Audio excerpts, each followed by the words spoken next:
बोलो कृष्ण भगवान की। सारे नगर के नंद बाबा यशोदा दौड़ करके गए, देखा तो कन्हैया स्तनपान कर रहा और वो विशाल काय ढेर वहां पर पूतना की पड़ी है। एकदम उठाया तो कहते ना कोई संकट आए और बच जाए, कि आज भगवान ने बचा लिया, कृपा करी जो मेरा लाला बच गया। और कन्हैया को पुकार करके एकदम गोद में ले करके महल में आ गए। अब एक दिन की बात, वो जो नलकुबर की बात थी भाई, वो नलकुबर 2 वृक्ष के पेड़ थे। जब ये नटखट कन्हैया जी को मां यशोदा ने उखल से बांध दिया, बहुत परेशान कर रहा था कि अब मेरे को परेशान करना, अब मैं तेरे को उखल में बांधती हूँ। परंतु जैसे ही बांधे तो 2 अंगुल रस्सी कम, फिर रस्सी जोड़े फिर 2 अंगुल कम। जब यशोदा माता रस्सी जोड़ते जोड़ते थक गई, तब कन्हैया ने सोचा कि बंधने में ही लाभ है। माता के बंधन में सब बंधे, ऐसा संसार में कोई नहीं जो माता के बंधन में ना बंधा हो, क्योंकि माता ने जन्म दिया है तो उसके बंधन में हर जीव रहा है। अब जो परम पिता परमेश्वर है वह भी माता के हाथ से रस्सी में उखल में बंध जाते हैं। माता जी जब बांध करके अपने फिर काम में लग जाती है, अब वह उखल से खींचता हुआ उन पेड़ों के, यानी एक पेड़ ऐसे एक ऐसे, और उनके बीच से निकले और उखल जैसे लगा। अब कन्हैया जी ने जैसे ही आगे को खींचा, वो पेड़ दोनों धड़ाम से गिर गए।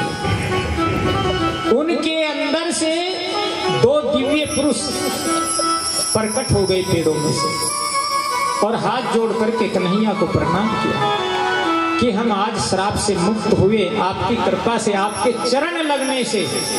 जैसे राम के चरण लगने से कौन तरी थी बताना? पत्थर की बनी हुई कौन थी वो? अहिल्या।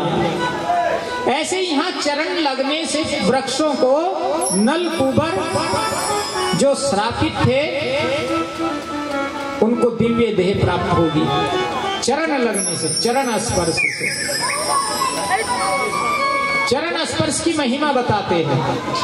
कल वामन भगवान का अवतरण था। जब वामन भगवान ने एक पैर धरती एक आकाश को नापा, तो आकाश का भेदन करते हुए ब्रह्मलोक में गया। ब्रह्मा जी ने चरण, भगवान वामन के चरण धोए। सुना यारी? भगवान वामन के चरण धोए, और वही चरणामृत जो जिसको हम गंगा जी कहते हैं, वही चरणामृत भगवान वामन के चरणों का चरणामृत ब्रह्मा जी ने चरण धोकर अपने कमंडल में रखा। जब राजा भगीरथ ने तप किया था गंगा जी को लाने के लिए, तो तब ब्रह्मा जी का तप किया था, और ब्रह्मा जी से वर पाकर के गंगा जी को लाने के लिए गंगा जी प्रसन्न हो गई। पर गंगा जी ने कहा था कि मेरे भार को धरती सह नहीं पाएगी। तब पुनः भगवान शिव का तप किया था, और तब भगवान शिव ने गंगा को जटा में लिया था। तो ये भगवान के चरणों का चरणोदक गंगा जी है। इसलिए ये चरणामृत कभी लाखों करोड़ों वर्षों में भी खराब नहीं होता, क्योंकि ये स्वयं परमपिता परमेश्वर के चरणों का चरणामृत है।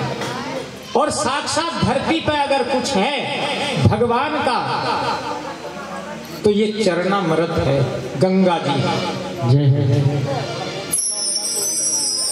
इस तरीके से यानी वामन भगवान से ये गंगा जी का चरणामृत है। तो यहाँ पर अपने चरणों का स्पर्श करते ही नलकूबर का उद्धार किया।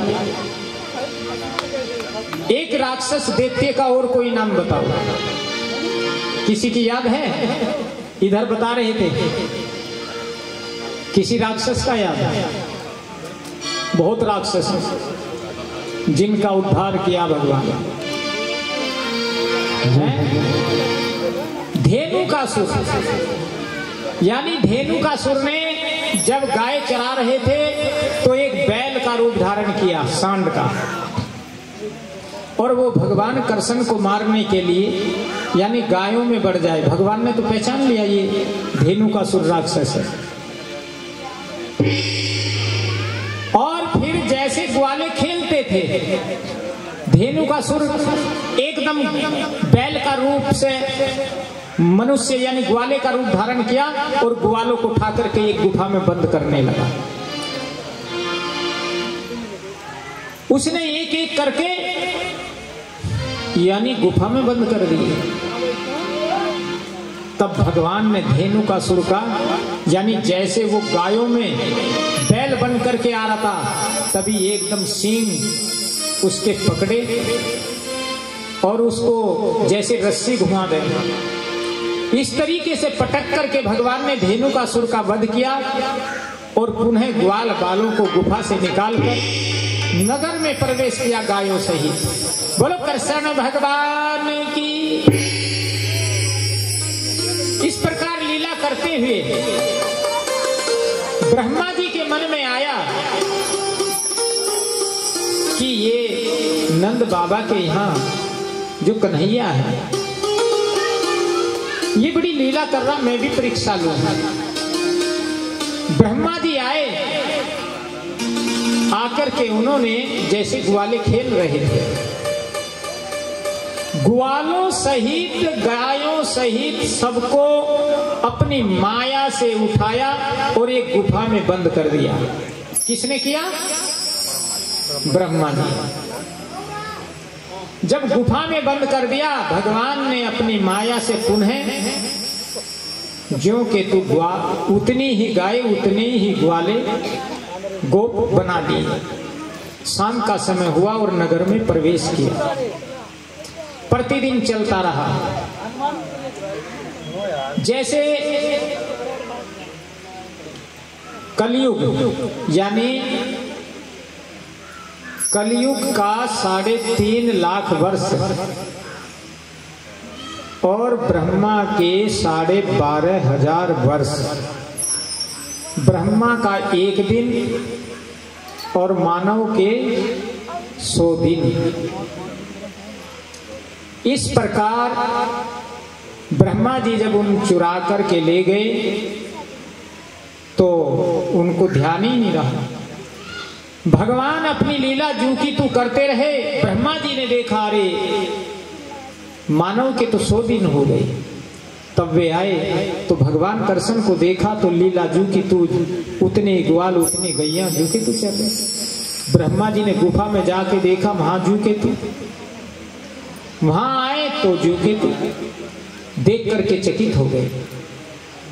ये लीला देख करके भगवान कृष्ण की ब्रह्मा जी उनके पैरों में पड़े और पैरों में पड़कर क्षमा मांगी कि प्रभु मैं आपको पहचान नहीं पाया,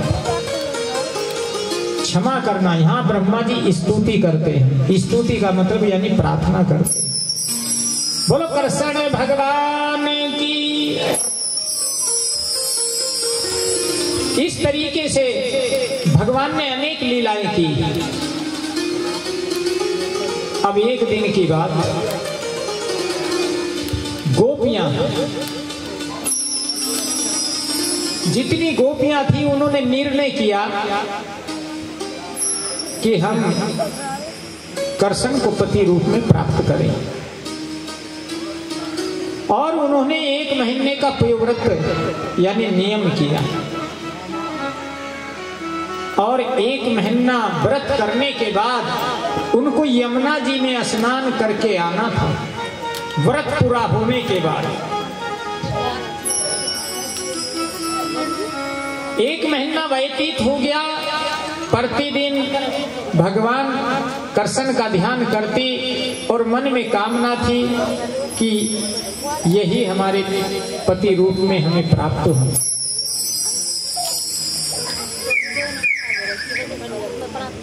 इस प्रकार 1 महीना व्यतीत हो गया। फिर सभी गोपियां यमुना जी में स्नान करने के लिए जाती हैं। 30 दिन के बाद, अब 30 दिन के बाद जब यमुना जी में स्नान करने गई तो कन्हैया जी मौका पा करके जब वे सब वस्त्र भार किनारे पर रखकर यमुना जी के यमुना में प्रवेश कर गई तो उन्होंने कपड़े चुरा लिए। कन्हैया जी कपड़े चुरा करके वहां पर एक पद्म का पेड़ था यमुना जी के किनारे, और उस पर उनके वस्त्रों को लेकर चढ़ गए, छुप गए।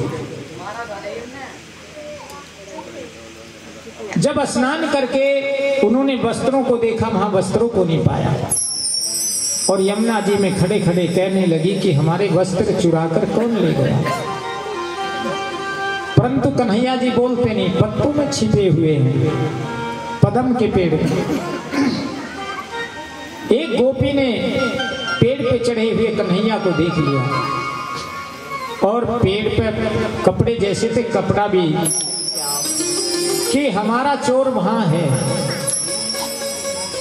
उसी के पास हमारे वस्त्र होंगे। तब उन्होंने ध्यान से देखा तो कन्हैया जी भी बैठे हुए। तब उन्होंने पुकारा कि कन्हैया हमारे वस्त्र दे दो। कन्हैया जी कहने लगे कि मैं नहीं दूंगा, कि नहीं हमारे वस्त्र दे दो।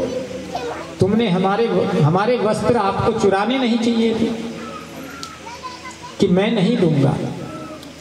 हाँ दूंगा, मैं एक शर्त पे दूंगा। तुमने 1 महीना जो तप किया है, ये क्यों किया है, किस लिए किया है?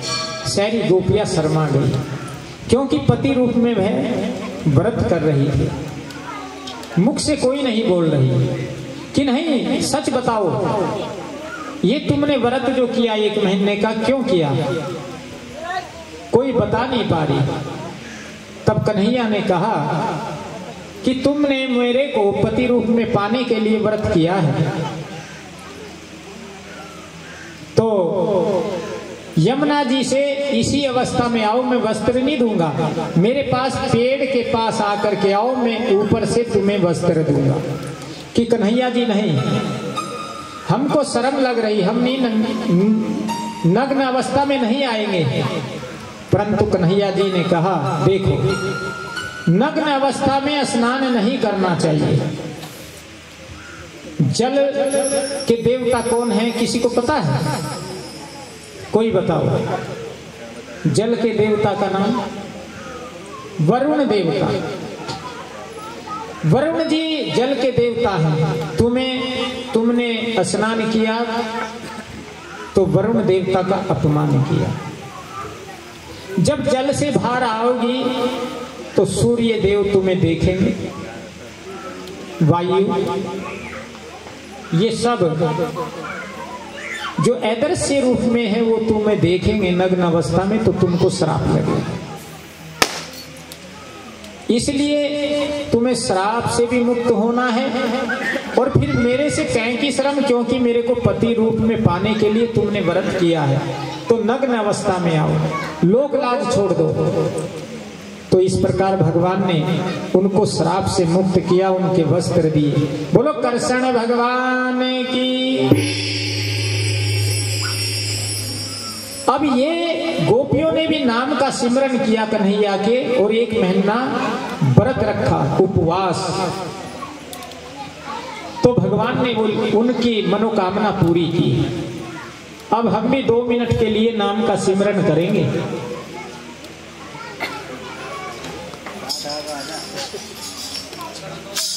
ओम नमो भगवते वासुदेवाय। ओम नमो भगवते वासुदेवाय। वासुदेवाय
भगवान की। अब जैसे वो नरसी की घटना घटी थी ना, भगवान नरसी का रूप धारण कर के महल में पधार गए थे कि नकली नरसी कोई आए तो उसे प्रवेश न करने देना। इस प्रकार ब्रह्मा जी के भी ब्रह्मलोक में पहुंचकर कन्हैया ने ब्रह्मा जी का रूप धारण किया था और कह दिया था द्वारपालों को कोई नकली ब्रह्मा बनकर आए तो उसको ब्रह्मलोक में प्रवेश ना करने देना। अब जैसे ही ब्रह्मा जी गए तो द्वारपालों ने कहा, अरे तुम नकली ब्रह्मा हो, ब्रह्मलोक में प्रवेश नहीं कर सकते। हमारे ब्रह्मा जी तो सिंहासन पर विराजमान हैं। ब्रह्मा जी सोचने लगे कि ये दूसरे ब्रह्मा कौन आ गए, असली तो हम हैं और हमको नकली, यानी असली को नकली घोषित किया जा रहा है। होता है ना ऐसा, यानी असली को नकली और नकली को असली, आज भी होता है। जैसे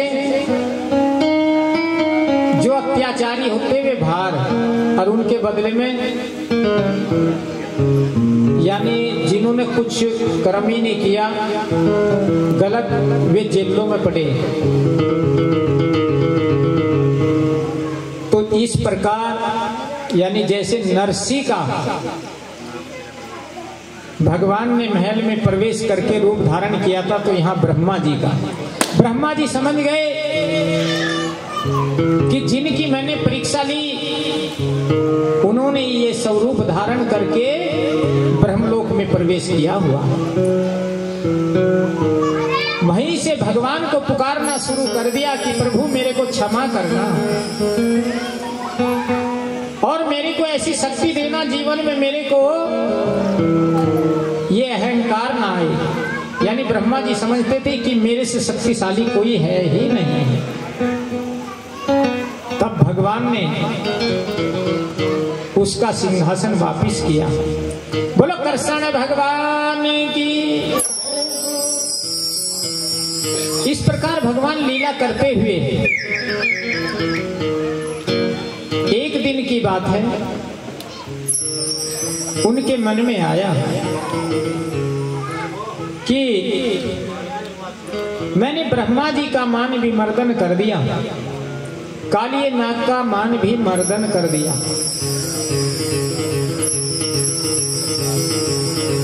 और महाभारत की लड़ाई भी करवा दी, धरती का बोझ हल्का कर दिया। तो महाभारत की लड़ाई के समय एक कालियमन था। कालियमन का नाम सुना किसी ने? हाँ सुना भाई।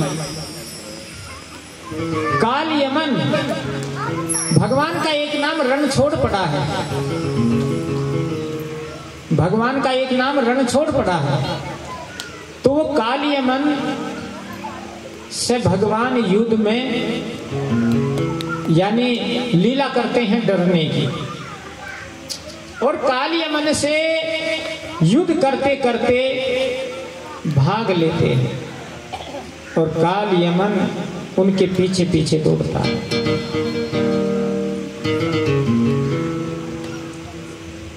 बद्रीनाथ से ऊपर मूचकुंद गुफा है। राजा मूचकुंद देवताओं की तरफ से दैत्यों के साथ युद्ध किया था। वे इतने प्रतापी राजा थे। युद्ध करते करते बहुत वर्ष व्यतीत हो गए। जब वे युद्ध करके वापिस आए तो उनके राजपाट में कोई नहीं। कई पीढ़ी गुजर गई। देवताओं ने कहा कि वर मांगो। अब उन्होंने मूचकुंद ने सोचा कि और वर मांग के क्या करूंगा। मैं इतना शक्तिशाली था कि देवताओं की ही सहायता करने के लिए मैं इनकी ओर से दैत्यों के साथ युद्ध किया हूं। तो उन्होंने कहा कि मेरे को कोई आशीर्वाद नहीं चाहिए, अब मेरे को आराम करना है। आशीर्वाद देना है तो ऐसे दो कि अगर कोई मेरे को सोते हुए उठाए निंद्रा से तो मेरी आंख खुले तो आंख मेरे सामने वाला भस्म हो जाए।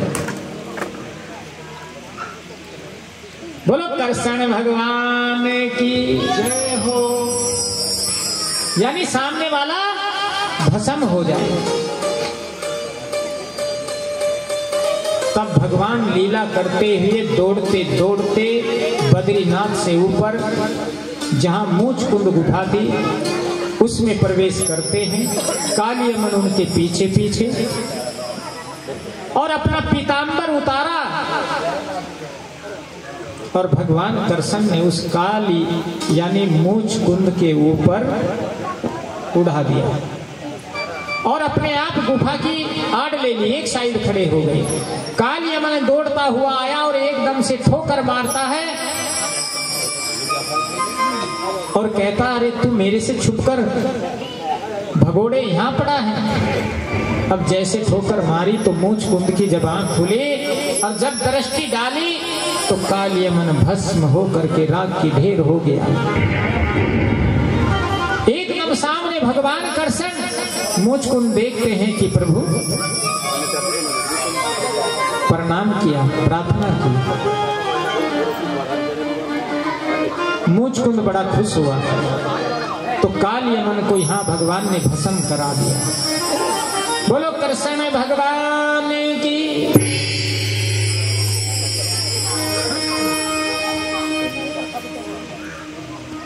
भगवान ने कालियमन को भस्म करा दिया। कल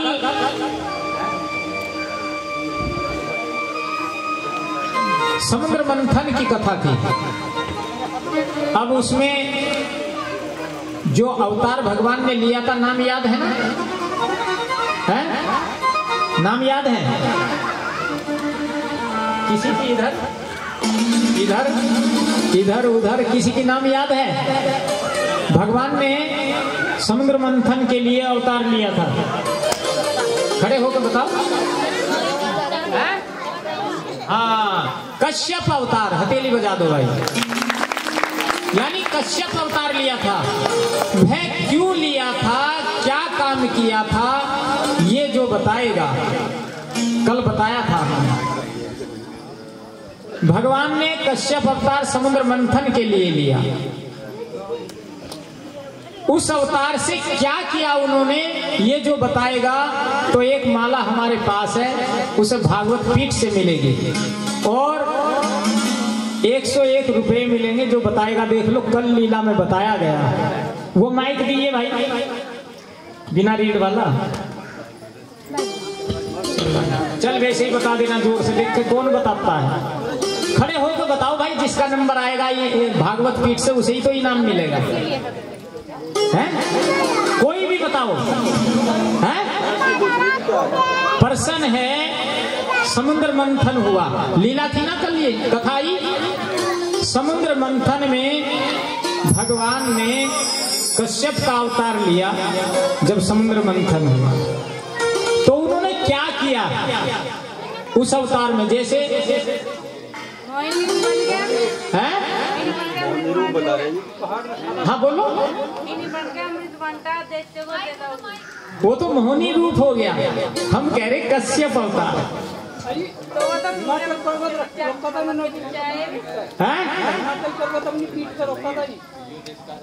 बस अब आगे नहीं बोलना।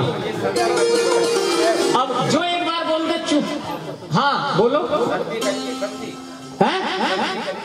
समझौता। बस बैठ जाओ। जो एक बार बोल दे दोबारा नहीं बोल लेगा, है नहीं?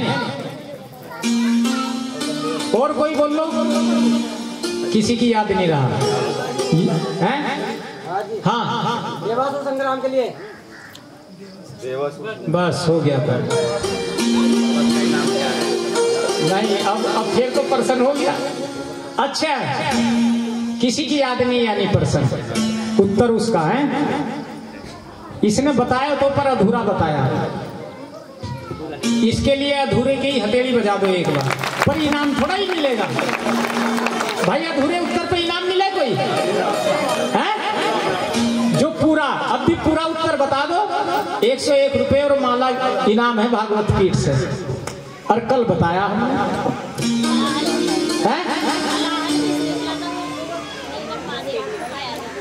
वो तो भगवान शिव ने पिया था, वो कश्यप अवतार ने थोड़ा ही पिया था। चलो अब बताइए। और कोई बता रहा है? कोई संकोच नहीं करना, बता सके तो। चलो याद नहीं है यानी उसने बताया तो उत्तर सही था, पर पर्वत का नाम गलत था। जब पर्वत का नाम गलत है तो उत्तर गलत मानना जाएगा, है नहीं? उसने क्या बताया?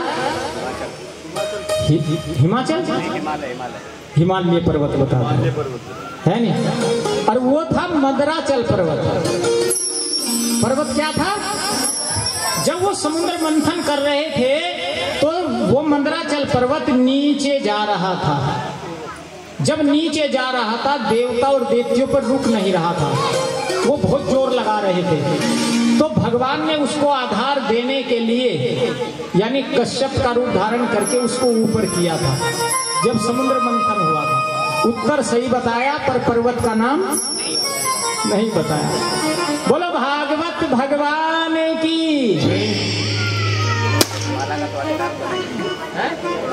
भाई शास्त्री जी ने घोषणा कर दी कि एक चीज का उन्हें अधिकार बनता है,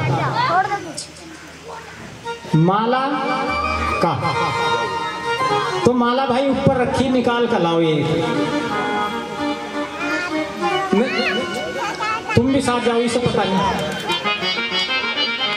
शास्त्री जी ने घोषणा कर दी कि माला का तो अधिकार बनता है। तो भाई आधा % बता दिया, क्योंकि दक्षिणा ना दो, माला तो दे ही दो भाई। माला जीत ली भाई इस राज भागवत।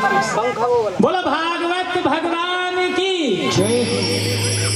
अब आप उसने इनाम जीता तो एक छोटा, ज्यादा बड़ा भजन नहीं होना चाहिए।